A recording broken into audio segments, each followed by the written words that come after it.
Good morning, Blue Jays fans, and welcome to Jays Latest. I'm your host, Craig Borden. Let's talk all things Toronto Blue Jays baseball as there's good, there's bad, there's some ugly going on here. But to that point, the Blue Jays still hanging on to a lead in first place, and let's talk on how it might be getting better a little bit sooner. So we got Bieber fever, everybody, because at the end of the day, Shane Bieber is looking very good at this point and looking very close to his MLB debut for this season and his Toronto Blue Jays debut. So that being said, yesterday in Buffalo, wearing some very, very cool looking powder blue Blue Jay bison like uniforms. They look very fun. Love the when they wear those ones. So it's like Flashback Sunday. Don't know what I call it, but anyway, his day in Buffalo: 5 innings pitched, 5 hits, 2 earned runs, a walk, and 6 strikeouts. The encouraging part there is the 6 strikeouts because his pitches were moving. There's plenty of video on the at Buffalo Bison's Twitter account and on their social media of Bieber pitching yesterday. Check it out. The Pitch Ninja people would be all over this, is all I'm going to say. Velocity is as high as it's been so far. From his return from the Tommy John surgery. Things are looking really, really good for Shane Bieber to come in and be that catalyst in this rotation, or at least to give everybody some extra days and move some of these pieces around, because our bullpen, we're going to have a talk in a few minutes, is starting to still not look like it's fixed. So on that avenue, Shane Bieber joining this rotation could be very similar to what the Blue Jays got with David Price at the trade deadline in 2015. That just shot in the arm that really takes us over to the horizon, right? So next, we got some other injury updates. Seeing we're talking Bieber. Kirky is back. He came in yesterday looking just like Kirky. The bigger thing is that George Springer is right behind him. So he's expected to either rejoin the team or just jump into a really quick rehab start. That helped a lot yesterday with just getting things back in order where Kirk can hit and do his thing. It's just what this team needs. Kirk is such a big piece of this team, regardless of the fact that he only drew a walk in yesterday's game. Just need him, and we need that bat of George Springer in that DH spot and roaming around, because he's just that leader in the locker room that I think has really taken a shine this year, especially. It's just the right things. Also, in breaking fun news, I guess, not really, but whatever. So Alek Manoah is expected to be making his either debut in Double-A or Triple-A to continue his rehab. So there's still a chance that he could get into this rotation a little bit too, or at least out of the bullpen. Still being brought up as a starter. He pitched 60 some odd pitches yesterday at the sports complex.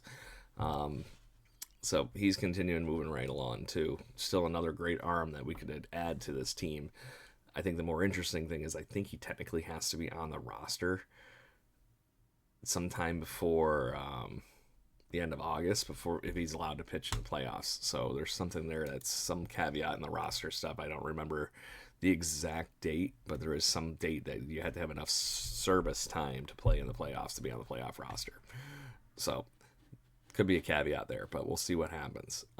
Anyway, yesterday, the Blue Jays lost the rubber match to the Kansas City Royals in epic fashion in the 10th inning. 6 hits for KC scores them 5 runs because the Blue Jays had a few errors as well. It was a rough way to lose this one. Literally tied all the way to the 10th. And then in the 10th, the Kansas City Royals run all over our bullpen. And I mean all over our bullpen. After a wonderful start from Chris Bassett, he actually had a no-hitter like into the 3rd inning or something like that.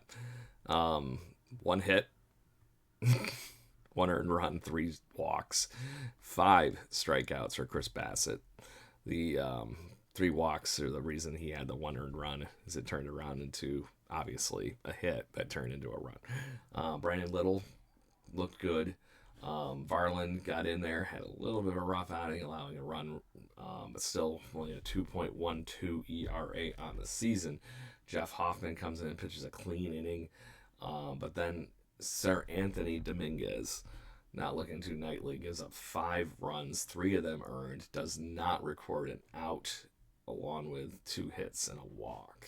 Tommy Nance would come in and try and nail it down, but he allowed those last couple runs to come in from Sir Anthony Dominguez. Um, 5 earned runs in the 10th. Ugh, just rough. Um, Dominguez has a 3.6 ERA on the season after that, even. So, to that point, I don't think this is anything to send alarms out. It just seems like we've been getting piled on all at once over the last few days. But maybe we have a breath of fresh air. And yes, pun intended. So, Ernie Clement had 2 hits yesterday, along with Joey Loperfido, who is going to have to find a way to keep getting him some playing time. Nathan Lucas still looking great in the leadoff spot, has one of the RBIs as well. Miles Straw also driving in one of the 4 runs for the Toronto Blue Jays. So, let's talk where we're going, that breath of fresh air joke. We're heading off to Coors Field in Colorado to hopefully beat up on the lonely Colorado Rockies with their 30-81 record. I right now don't take anything too lightly because the Blue Jays need to sweep this series to keep things paced, because it's not the Yankees I'm worried about all of a sudden. The Boston Red Sox have won 5 in a row and actually overtaken the New York Yankees in the lead for the wild card space, and actually nipping at the Blue Jays' heels right now with a current 3-game behind. But they're, like I said, pulling ahead in the wild card with a 5-game winning streak. Blue Jays still having trouble scoring, or not scoring runs, but keeping runs from happening. Run prevention is key at this point for the Blue Jays, and they got to find a way to start doing that. It's going to be Tanner Gordon for the Rockies, who has been only having 5 starts, just come up. 26 innings pitched, 1.5 whip with a 4.85 ERA. Just recently allowed 6 earned runs to the Cleveland Guardians, and that was in Cleveland. His last start at Coors Field, though, he picks up the win with only allowing 4 hits with no earned runs in 6 innings. So pitched well in his last start at Coors Field for the 27-year-old Tanner Gordon. He will be facing Eric Lauer, the 30-year-old phenom for what's going on with him this season. 74 innings pitched for him, 2.68 ERA, one of the best stories in Toronto Blue Jays baseball for this season.